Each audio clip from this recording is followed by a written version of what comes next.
Hello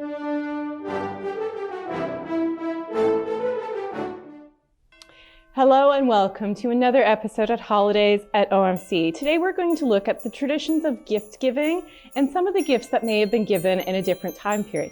Now, can you think of any winter holidays or traditions where gift giving may have been a significant part of that cultural tradition? Well, some of the easiest ones that come to mind are the winter solstice celebrations, with the celebrations of Yule and gift giving through Yule celebrations. There is Hanukkah, where gifts are given on every night that you light the menorah.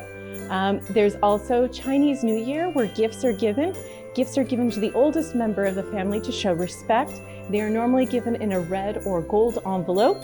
And then we have the big one, which is Christmas. Christmas has had a gift giving tradition as a component of it since the late 1700s and mid 1800s. Originally, Christmas gift-giving traditions involved a reciprocal relationship between the lower classes and the upper classes. The upper class would traditionally give gifts or monetary or food or beverage to people that are lower classes, and this was a reciprocal relationship and a release valve. But starting in the mid 1800s, these roving bands of young people that used to show up at the houses and homes of wealthy people demanding food and drink while wassailing, it was getting a little too rowdy.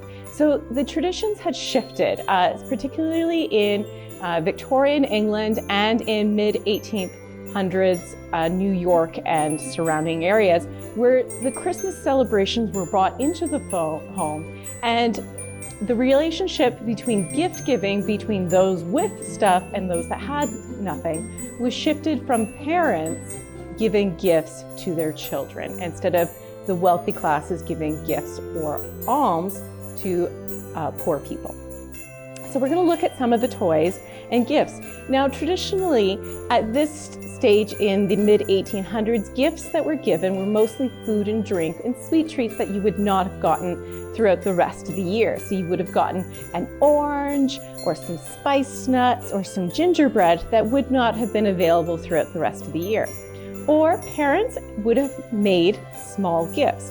So we're going to look at some of the first toys and early toys that are here within the Oil Museum's collection. Now you'll notice that I am wearing the white gloves. This is to protect the artifact, and this is to protect myself, because some of these artifacts and toys are just not safe to be handled any longer. And a clear example of that is this little dog here. So little toy animals, as you can see here, would have been a particularly popular gift. This is a lead dog. And we do know that today, while lead is a very soft and highly malleable metal, it's also toxic and can lead to some neurological problems if handled over a long period of time. We no longer have lead paint or put lead in any children's toys. So in order to protect myself from the artifact, I wear gloves. But these little lead soldiers or toys, this is a cowboy, they would have been popular for children to play with. Another artifact that we have here in the Oil Museum's collection is this small porcelain doll. And dolls were very popular gifts to give to young girls. It taught girls how to behave, and it was an educational toy. So you could see this is a nice porcelain doll. This would have been given to a very wealthy girl, and the young girl would have made all of the clothes that went along with this doll, and she would have played and learned the rules of society and manners through playing with dolls about what are the relationships and expectations and how to sew a fine seam, since she would have made the clothes for this doll. She's been part of the museum's collection. She's quite valuable to us. If you weren't so wealthy, you might have received a different form of doll. Children often had to make some of their own toys, and we can see these examples from the mid-20th century. These are readily available to many people, and these are paper dolls, where the clothes would have been cut out, there would have been little tabs, and you would have played with them. We don't have very many of these because they did tend to fall apart, and younger brothers and sisters were quite cruel and would scribble or cut them up. And you can see that she has many different clothes, and you could change her out, or you could have a big baby like we see here. Other toys are toys that would have been made at home by older brothers and sisters or family members, or in the case of some of these that you would have had to have purchased. So this is a nice gift. This is called an acrobat, and simply by squeezing it can you make it do tricks. And this can provide hours of entertainment to a family.